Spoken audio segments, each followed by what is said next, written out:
Alright, welcome back to Comic Book History, episode number 88.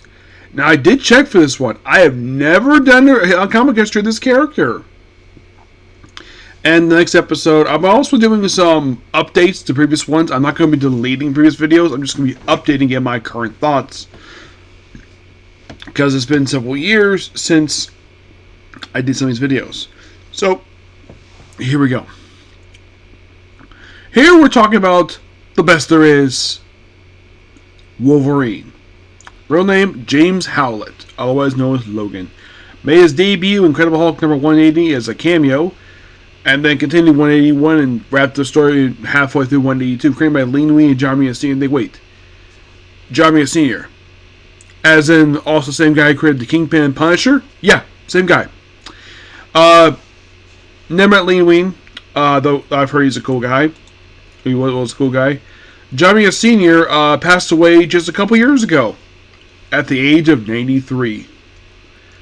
Yeah, but you can see his son currently drawing Spider-Man Jr.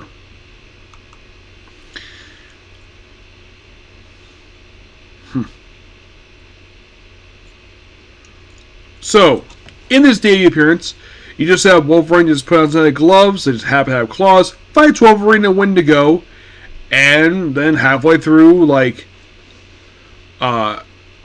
issue 182, he leaves. Not seeing again until you see him pop up in Giant Size X-Men number 1, where he is offered to join the X-Men, resigns from the Canadian Army by slicing up this guy's shirt, and then he joins the X-Men. Also, and has some adventures with them. Has a couple encounters with a few encounters with Guardian, which when he first showed was with Major Maple Leaf, where he tried to persuade Wolverine to return to Canada. After 2 attempts with go out of flight, they decided to stop doing that. Of course, Wolverine got involved with a lot of classic X-Men stories under Chris Claremont. Because by issue 94, Lee Wein was leaving the book. Because, of course, he brought in the characters. Of course, he also brought in people like Storm, Colossus, Nightcrawler, Thunderbird. Created these 4 characters. They all made their debut in this book. Wolverine made his debut prior to this one. And, of course, joined by Banshee and Sunfire. Sunfire later left, basically, with the very next issue. And, of course, in the first mission, Thunderbird died and stayed dead until very recently. Wolverine himself would take part in a lot of really good classic X-Men stories, while also occasionally appearing in other people's titles in the 70s. I think he made a guest appearance in Iron Fist in the final issue of his book. I don't think he met Wolverine. He met Spider-Man a little bit later, but mostly he kept X-Men mostly in the 70s, and by the time the 80s roll around, of course, he took part in Dark Phoenix Saga, obviously, but yeah, 80s was a very good time for him. Yes, 80s was a very good time for him. Because not long after the events of, I would say, when they released Dark Phoenix Saga, that's when they kind of released, around 1982, released the very first Wolverine solo book called simply Wolverine by Chris Claremont and Frank Miller in the artwork.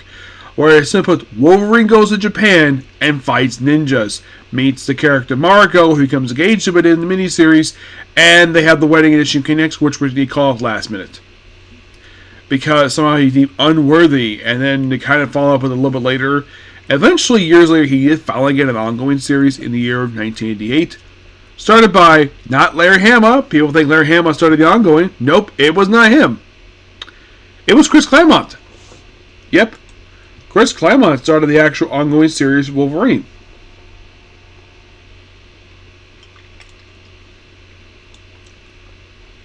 Of course, around the same period, they also had this famous verse one-shot with Spider-Man, which basically involved the death of... What was the name of the character? Oh, Ned Leeds.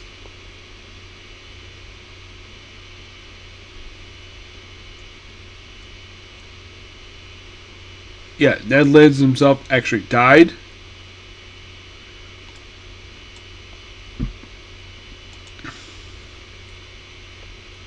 I think it was 88, wasn't it? It was, yeah, November 1988. And here are the writers of that book. Chris Claremont definitely was starting writing the book.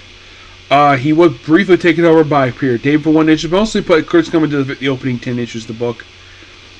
And then after Chris Claremont came back after one issue, Peter David did issues 11 16. And then briefly was taken over by Archie Goodwin for issues 17 23. Then you had Peter David come back for 24. And then he married Joe Duffy, does issues 25 30. Then Larry Hama does this epic run for Wolverine, which is issues 31 43, 45 to 47, 60 to 109, and 111 to 118, and the annual for 1995. Peter David's last issue of the book was issue 44. Larry Hama did a good chunk of this book, and under him, the book was amazing. There wasn't a single bad issue under his tenure as the writer of the book. He put out a lot of classic Wolverine stories. Of course, Wolverine was also appearing at the same time having this book. He was having Marcom Presents, where initially he appeared just in the first 10 issues and then had other people who had the book, and he came back with issue 59 and stayed in the book into, I think it was like, actually it was 50. 59 and staying to issue like 159, and also this period of time when he had this book, of course he had a lot of stories in this book. He also teamed with Venom.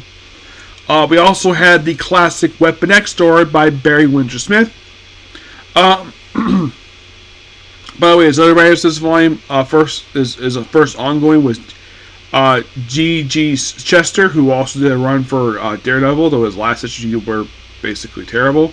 He did 58, 59. Warren Ellis did 119, 122. Tom DeFalco, yes, popular Spider-Man writer, he did 110, 120, 124. Todd DeZinko did 120, 131. Fabian DeCease did issues 54, 132, 146. Eric Larson did some issues. He did 133, 140. I think he took over after, like Todd DeZinko left. Actually, it's Fabian DeCease left. Steve Struce did issues 150, 153. Rob Liefeld did the writing for issues 150, 153. Also did some artwork too for the book, which these issues involve him, Wolverine, finding Deadpool. Eric Stevenson, current publisher for Image. He wrote issues 142, 144, 154, 157. Joe Prout did 158. Frank Terry did issues 157, 76, and 180, 186. Matt Nixon did 177, 180. And Danny Wade did the last 3 issues of the book. If anyone get a chance to read this 190 issue, 89 issue run, it had like a lot of really good issues. Toward the end, it started to basically fall off, and it's probably the reason Marvel decided at that point to just relaunch it, because the book basically wasn't probably selling very well at that point. So they relaunched it under Greg Rucka, who did 19 issues. And his issues were just very disconnected. They were just okay. It didn't feel the same oomph that the previous volume did. Though it had really good artwork. Yes, and of course Wolverine had a match with Sabretooth in the final story, which was very native. And then, I think the book's going to pick up steam when Mark Millar took over the book and did his famous Enemy of the State storyline, which lasted for a full year. Lasted for issues 20 to 32. And this is also when John Romita Jr. did some artwork for the book. Yeah, it was also the very same storyline that Wolverine got killed and brainwashed by the Hand with Elektra, and they proceed to take down a SHIELD helicarrier. Yeah, and of course they had an in-name sequel to this for his daughter Laura years later in the All the Wolverine book. And then right after this, right after he left, in issue 32, he came back for 672 for Old Man Logan. There was a storyline after this, basically looked like it was done by Danny Way. This was the origin story arc, which basically served as a backdoor pilot into a miniseries known as Wolverine Origin, written by the guy who wrote Marvel. You know, that really awful miniseries in 02. Bill Jemas. wrote the origin story of Wolverine, which is this miniseries was loose inspiration for, of all things, the X-Men Origins Wolverine movie, this very miniseries. Wolverine, of course, had some one-shots over the years, but eventually when he wrapped up his time in Marvel Presents, he was there for a long period of time. And fun fact, his entire run is all in trade. Yep, his entire run. He is probably the only character who had a long run feature in the book who actually had his whole entire run collected in trade. There's not a single issue was skipped. Yep. And the reason why the whole origin thing happened because House of M happened. Yep, House of M happened. Although Wolverine in the 2000s was really weird, per se, I would say the book started to slip. If you want to point a slipping point for the book, you could probably point to after Larry Hamill left the book. It was starting to slip, but wasn't too bad. No, it was not too bad. It was very slow. It's like that's kind of how it was basically reading the final issues of the book. They're reading like 70 issues of the book was kind of like this, slowly slipping down. Heck, there's even had some issues where Fallout from Alpha Flight Volume 2 where they had the brand new characters introduced in that book. Some of them wanted to have the clone of the Guardian got killed off in Wolverine. Yes, seriously. Then, of course, also around the same period, not only after Dana Wade wrapped up his very brief second run for the book, he later started up the Wolverine Origins mini ongoing series, which lasted 50 issues, and the first 25 issues were drawn by Steve McNiven. And this book is notorious during his run debuting the character of Daken, Wolverine's son. Prior to this, in just a couple years prior to this, they had introduced Wolverine's daughter, Laura. I'll get to her in another comic corner, another comic history. So, yeah, she was part of this. She had her own style. I'll get to that later. I think I have covered it, but I think I should update that one. So, Wolverine Origins, I do recommend checking out this book. This book is absolutely amazing. The book even had a cross with X-Men Legacy because it relates to the whole Since the Father story arc here. Of course, this book also introduced the character Romulus, who actually just recently made his return to issue Wolverine. I've never seen in years. Romulus, the character himself is named after the the Roman god. He's basically named after the Roman god, who is the name of the city that Rome is named after. And also, Romulus is also the name of a planet from Star Trek. Yes. A planet home to the Romulans, the cousin species to the Vulcans, who are more violent than the actual Vulcans, despite the fact they look like Vulcans because of 20 years. I'm surprised no one who actually came from a different world when they see Vulcans like, ooh, elves! Because some people think elves are like Vulcans. Vulcans like elves, yes.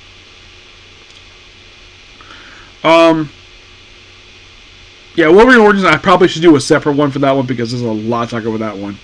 But as for the main Wolverine book itself, well, right after the Wolverine Origins wrapped up, then we had this weird haunted house thing. Started in issue 41. And then the story was picked up again to issue 49.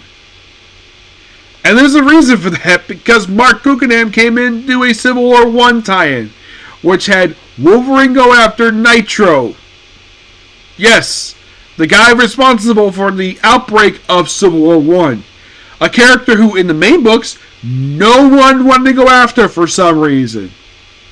He was captured by Wolverine, but he was taken to the U.S. government. Oh no, he was taken by the Atlanteans to Atlantis because one people he killed was an Atlantean.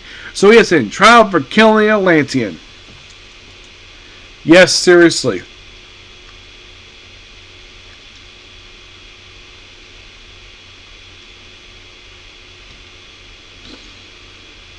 Yeah.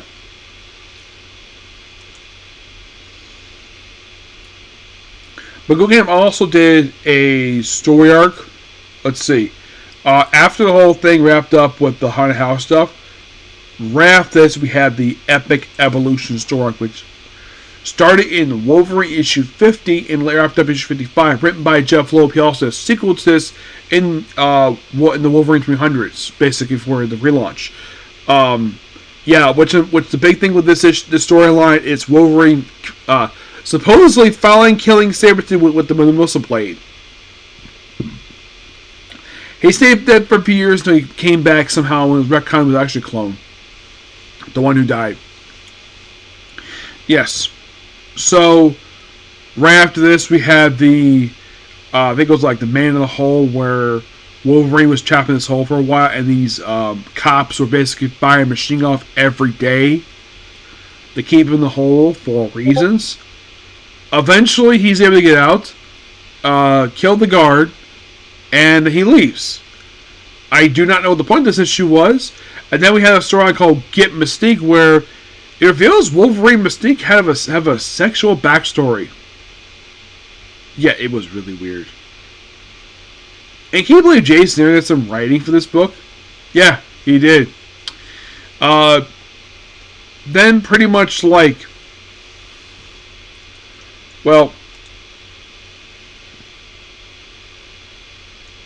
then of course we had the famous Old Man Logan story arc. Let's see, who did 62?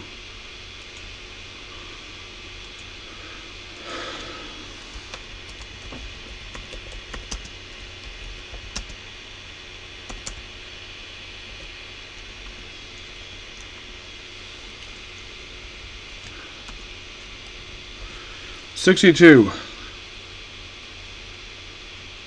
I think this was the Get Mystique stuff, wasn't it? Yeah, this was Get Mystique. This is part of the whole Divide Me Stand stuff. I thought it was 57.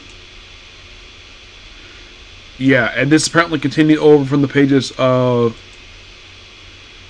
X-Men 207, which is part of Messiah Complex. This is basically right after that.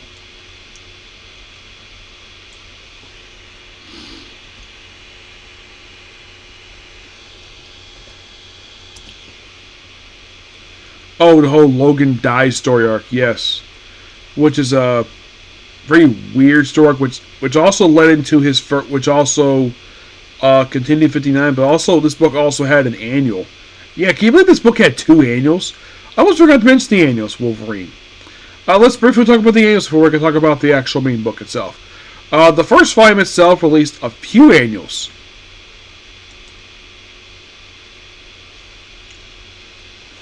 Yep, there was an annual release in 1995, written by Larry Hama. You had an annual release in 96 by Jeff Lowe, Ralph Macchio.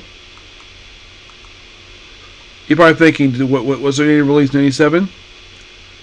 And 98? I don't think so. No, there was no annuals. Actually, there was one annual published in 97. Not 98, though. Nope. Did he have an annual published in 2000? He did. He certainly did. And he also had an annual published in 01. Which the whole annual itself, the final annual at that point, what took place between issues 170, 160, and 170. Okay, the common reason why Marvel stopped publishing annuals in 2001 because people lose interest in annuals, so for the next 6 years, there was no new annuals published. The only reason Marvel brought back the concept of annuals because of Ultimates. Yep. So Wolverine did have 2 annuals published. One by Greg Hurwitz, the other by Dwayne Drzezinski. Yeah. And then there was a volume published in 2012. One is part of a storyline which we'll talk about later on. His last annual was published part of the Acts of Evil storyline. Which I believe this annual was published prior to the start of the volume. Yep.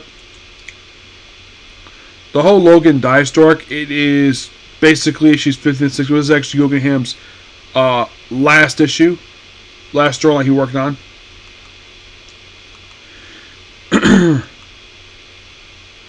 The Get Mystique story arc, it lasted from issues 62-65. And then they kind of followed with this in Dark X-Men number 3. They did have a loose follow-up with this one in Wolverine Volume 4. Yes, they did. Then you had the Old Man Logan story, which had a follow-up with the giant-sized Old Man Logan, which concluded this run by Mark Millar. And then, right after this, then we had this weird thing for 2 issues where Wolverine had multi-stories for 2 straight issues. And Marvel did this weird thing when they collected. It's like someone which they collected the A stories. It was bizarre, to say the least. Yes.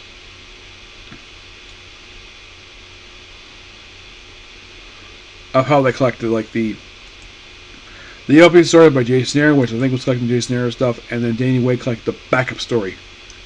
Yes. Seriously, that's what happened. Yeah. Yeah, but yeah, probably his A story he did. And then after these 2 issues of Wolverine, then Wolverine got a spin-off book, Wolverine Weapon X, also by Jason Aaron, which this book is famous for introducing the character Matilda Gardner, a character who actually dated Wolverine and didn't do much after this. Her last known appearance was an issue of Wolverine X number 2.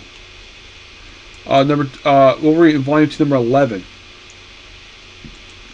The Weapon X book I've only reviewed the first trade for, but that's kind of what Wolverine had after this. He still had the Wolverine Origins book, obviously, but the book was taken over by Dokken, and then this whole thing was whole Dark Reign stuff, and led to his own spin-off book. And then, pretty much when this volume concluded, Marvel decided to relaunch after the events of Siege.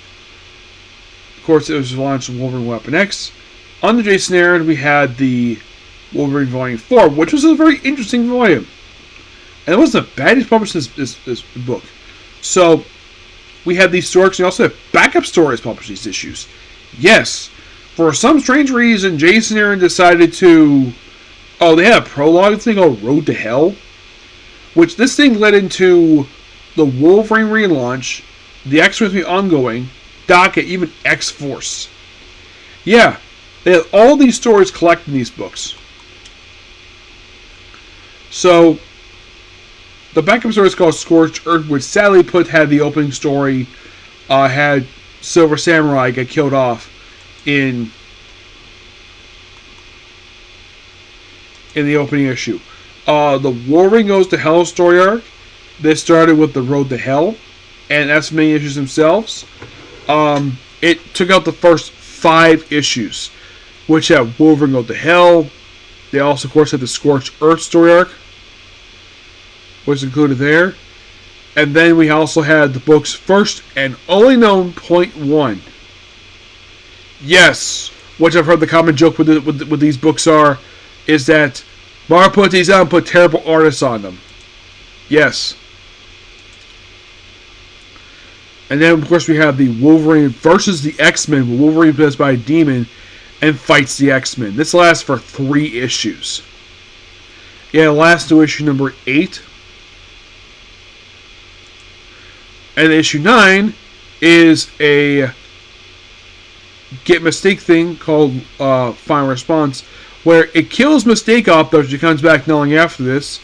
And then we're introduced to Lady Deathstrike's brother, Lord Deathstrike. Lady Deathstrike, I almost forgot to mention her. She was a character who was enemy Wolverine, who constantly hunted for years. Initially, she didn't have cybernetics. When she made debut, she learned she got cybernetics. She hates Wolverine because it relates to how he got the weapon, the enemy in his body. She made her debut in Daredevil 197, became cybernetic in Alpha Flight 133.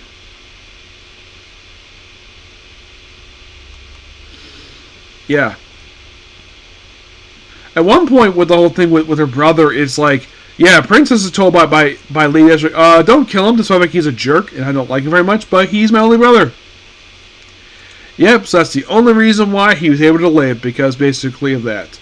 Yeah, also the whole thing with this book is that A lot of this book was basically Wolverine versus this group known as the Red Right Hand, which are pretty much the main villains of the Wolverine book. For the first 14 issues, these guys were the main villains. And then by the finale for the story arc,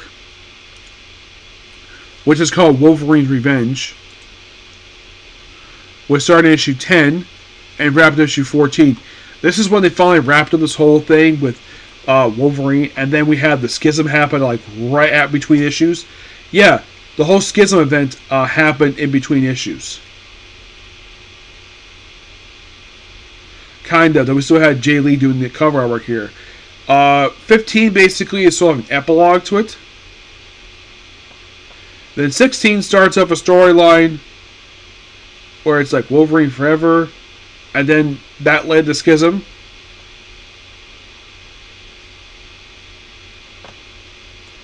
And then after Schism, we had this Regenesis story known as Goodbye Chinatown, where he said put Wolverine on the Chinatown, receive some money he's owed, and he used it to restart the Jean Grey School for Higher Learning, which the school was destroyed during Messiah Complex. So he goes back there, gets Wolverine the X-Men, obviously, gets his own solo book, still unpublished. Yeah, and after a few issues of this, for some reason, I'm not sure why, the final issue is referred to as part 1 of a story where he takes on the Kingpin. And there's no part 2. I thought that was weird. The fact that it's called And Then There Was War, and then we have the Back to Japan story arc. I'm like, what the heck happened here? I thought this was kind of weird, and of course, issue 300 introduced Silver Samurai Sun. The Back to Japan story arc, which basically took issues 300 to 303.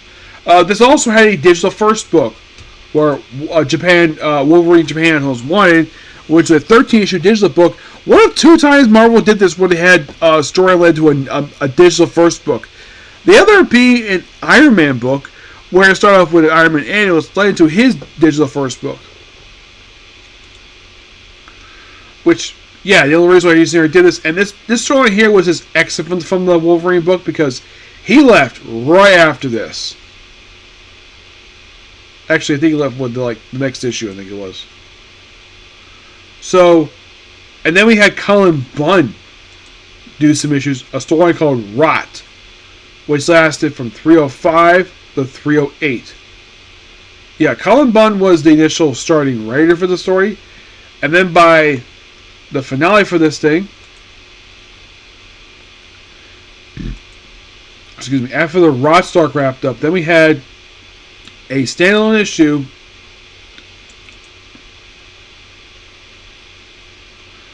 which killed off a character from the Wolverine Meltdown book. It's written by Everett Borson. The cover art is by Edward Rubik.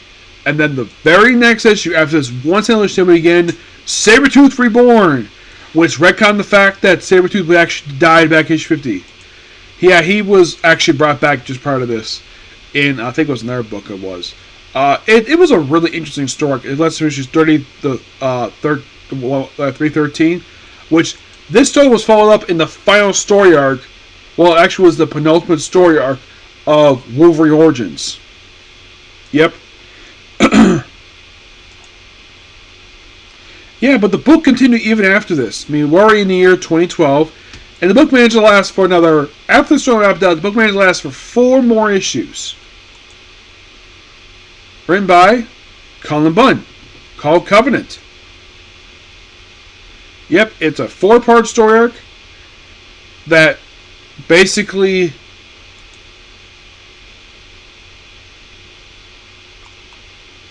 because right after this we had Wolverine get relaunched, and then came the storyline which by the way, there were 2 straight volumes here done by Paul Cornell, 5 and 6. 5, I believe, was like 14 issues, because this was the start of the very short books. Like, really short volumes. 13 straight issues. And then volume 6, which was 12 issues. Basically, in the opening Stark hunting season, Wolverine loses healing factor. Yep, loses healing factor. And Then, of course, because of a virus in his body, he also has interactions in this book with Nick Fury Jr. because his father guessed in the book, so why not? So then he slowly started basically the whole purpose of his healing factor because this was a build to his freaking death. Yes.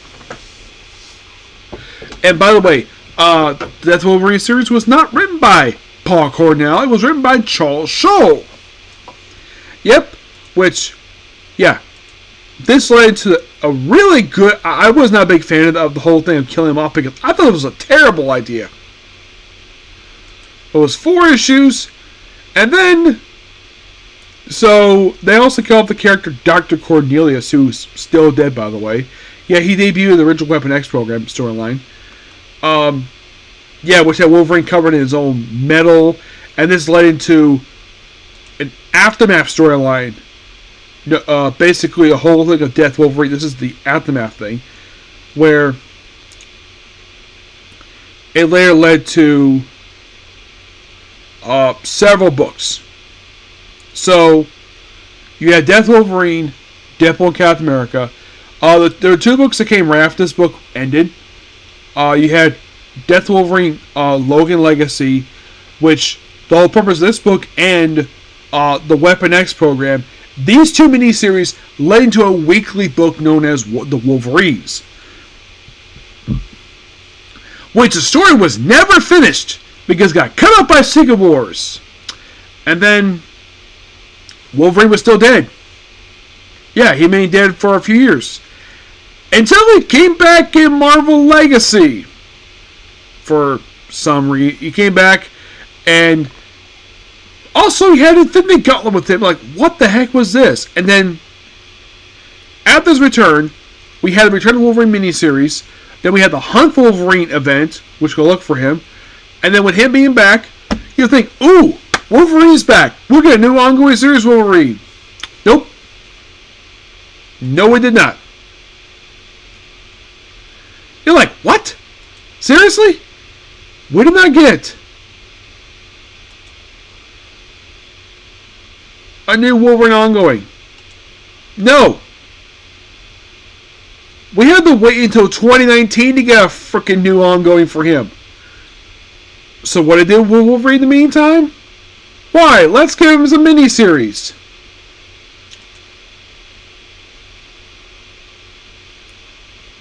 Yes.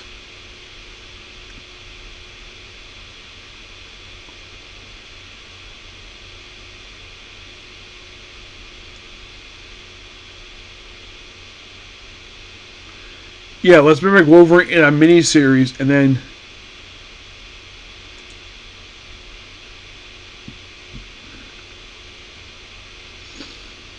Yeah, we had like... there was a couple miniseries that came after this one. Oh yeah, there's also the Savage Wolverine book. I almost forgot to talk about that. That's a different book altogether. And there's also Best There Is book, which that was a short-lived spin-off for that one. So he had 2 miniseries that come after his return. You think it was the first one?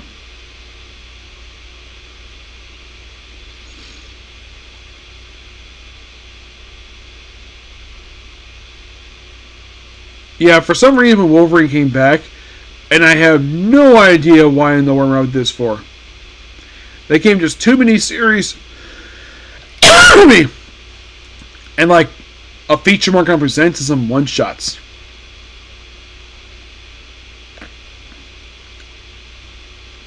So what Wolverine miniseries we have?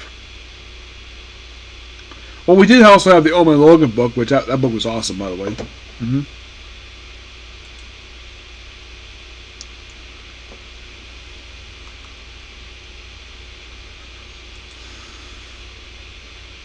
I remember one was Wolverine Infinity Watch.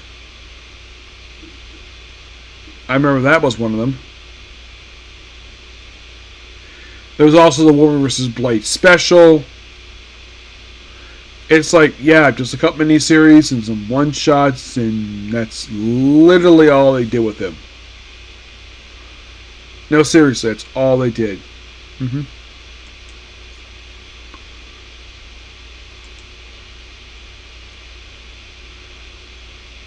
So after Return of Wolverine, they did the Wolverine Infinity Watch book.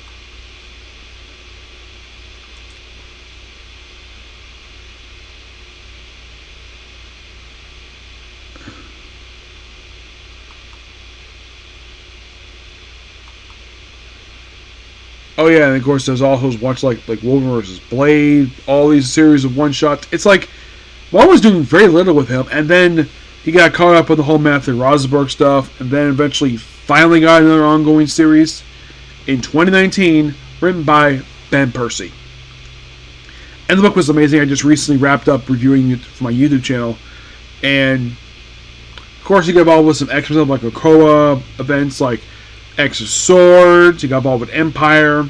Oh, speaking of crossovers, he got involved with a lot of crossovers. Mutant Massacre got his first fight with Sabretooth, but he's heavily involved in a lot of X-Men crossovers. Anytime the X-Men crossover, he generally was there for it. Oh yeah, definitely. Obviously, Dark Phoenix Saga, obviously, Days of Future Past, New Mutants, God Loves Man Kills, Mutant Massacre, Fallen Mutants. He was there front and center for every single major storyline for the X-Men. Like Fallen Mutants, Inferno, From the Ashes, Days of Future Present, Extinction, Mirai and Saga, Executioner's Song, Fatal Attractions, Bloodline. This Fatal Attractions was the storyline which they removed his Ant-Man with his body, Bloodlines, Child's Play, Phoenix Covenant, Legion Quest, Age Apocalypse had an ultimate version of him, Onslaught, Operation Zero Tolerance, Hunt for Xavier, The 12, E for Destruction, the new X-Men stuff, House of M, Daily Genesis, which, yeah, he was there for, like, front and center for everything. Up until his death, he was front and center for every single major story for X-Men comics. He was. He took briefly part in the context of Chaos story love. And currently he has a book right now. Yep, written by Saga Allman, and it's quite interesting, this book. He also had, believe it or not, some miniseries recently. Like there's one called Wolverine's Revenge, which basically sometimes with there's also Deep Cut, Patch, Manageable Nights, Deadpool Wolverine World War III. He also got involved with Venom War. At least got praise the fact the guy's still been active. He's been more active recently than he had been in years. And you gotta appreciate that for him. Wolverine has had a really good time in Marvel Comics. Yeah. He's one character Marvel hasn't retconned anything major from him per se. Yeah, he did have more miniseries. He had Origin 2, which all had been a circus. Now that was not written by Bill Jimenez. That was written by Karen Gillian. That was a very interesting miniseries. Like I do really enjoy whenever they try to explore Wolverine's past. I would say prior to House of M, they were hesitant to do it. I'd say they're more open after House of M to explore his past. And nowadays, we're just filling gaps in his history. Because Marvel thinks that readers are interested in reading the current stuff, so let's fill in gaps in history, which I don't mind filling the gaps in history, just tell a good story. Yeah. But if you want to think of like who are the best writers of Wolverine, who's written the best stories for him, here are my opinion. Chris Claremont. You can include him. Lane Wing, because he once started them off. Larry Hama. Any conversation involving Wolverine writers always involves Larry Hama. Daniel Way. Mark Millar. Jason Aaron. I'm definitely going to say Ben Percy. Charles Shaw.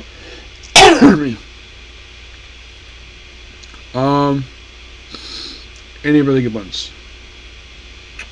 I'm going to include Jeff Lowe because he has. I did enjoy a few of the stories he did work on for him. I did really enjoy those.